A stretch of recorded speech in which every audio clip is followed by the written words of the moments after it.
దశావతారాలలో కృష్ణ భగవానుని యొక్క అవతారం పరిపూర్ణావతారం.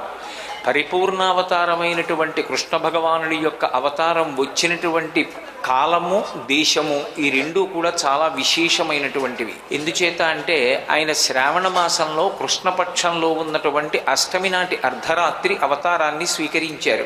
పరమేశ్వరుడు మాంసనేత్రమునకు ద్యోతకము కానటువంటి వాడు అందరూ దర్శించడానికి వీలుగా ధర్మ సంస్థాపన కొరకు, ధర్మమునకు విరుద్ధంగా ప్రవర్తించేటటువంటి వాళ్ళని నిర్మూలించుట కొరకు ఈ లోకానికి దిగి వస్తే అవతారము అంటారు. తార అంటే కంటికి కనపడకుండా ఎక్కడో ఉన్నది, అవతార అంటే కిందకి దిగి రావడం.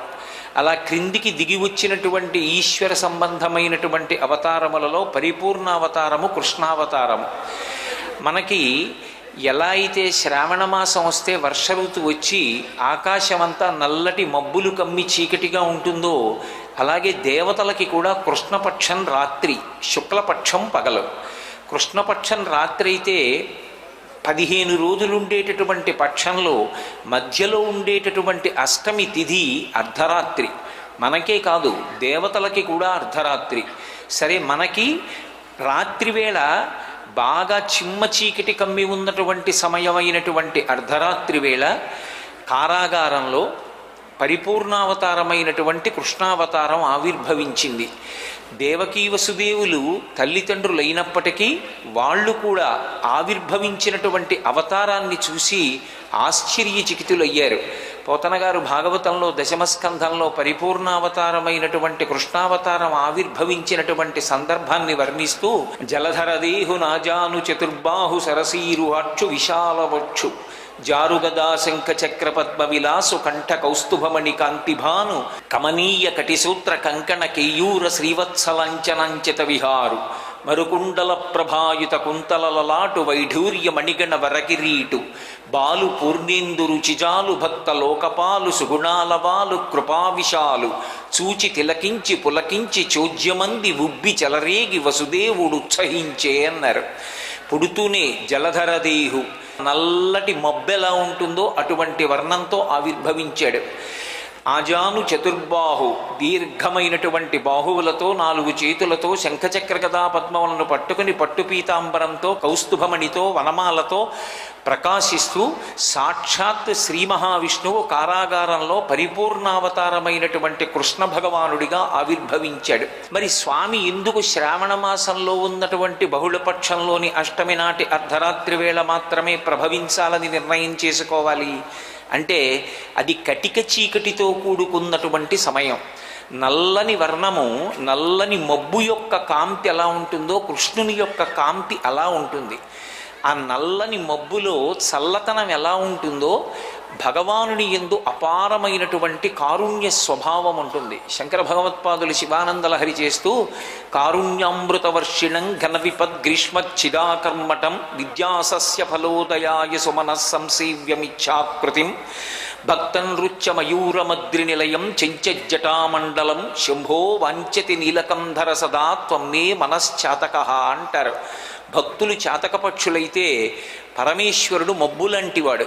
మబ్బు ఎలా వర్షాన్ని కురిపించి ఒకరి నుండి కృతజ్ఞత కోరకుండా అందరినీ సేద తీర్చి చల్లపరుస్తుందో, అలా భగవానుడు కూడా ధర్మాన్ని నిలబెట్టి అందరి యందు కూడా చల్లతనాన్ని నింపుతాడు.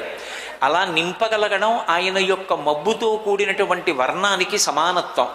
ఇక ఆ మబ్బుకి సౌదామిని ఉంటే తప్ప అందం ఉండదు. సౌదామిని అంటే మెరుపుతీగ. నీలతోయద మధ్యస్థ విద్యుల్లేకే భువాస్వర అంటాం.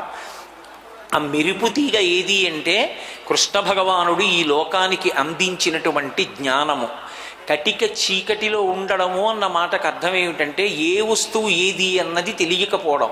చీకటి పడితే భయం ఎందుకు కలుగుతుంది అంటే వస్తువు యొక్క సత్యదర్శనము కలగదు. అది దొంగో తెలియదు, దొంగో తెలియదు, పామో తెలియదు, తాడో తెలియదు, నీడో తెలియదు, మనిషో తెలియదు. అందుచేత అది భయానికి కారణమవుతుంది. ఆ భయాన్ని పోగొట్టగలిగినది ఏది అంటే దీపం ఒక్కటే. నేను ఎంత చదువుకున్నా, ఏ ఉద్యోగం చేస్తున్నా, ఎంత డబ్బున్నా, చీకటి పడిన తరువాత కలిగినటువంటి భ్రాంతి చేత ఏర్పడినటువంటి భయం పోవడానికి అవేవీ సాధనాలు కావు.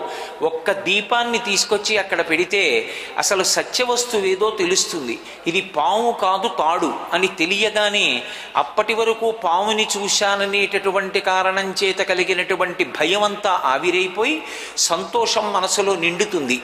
అలా దీపం ఉంటే సత్యం తెలియడమే. భగవానుడు కూడా మెరుపు తీగని మబ్బులో కలిగి ఉన్నట్లుగా ఆవిర్భవించి జగద్గురువై ప్రస్థానత్రయంలో ఒకటైనటువంటి భగవద్గీతని ఈ లోకానికి అందించాడు.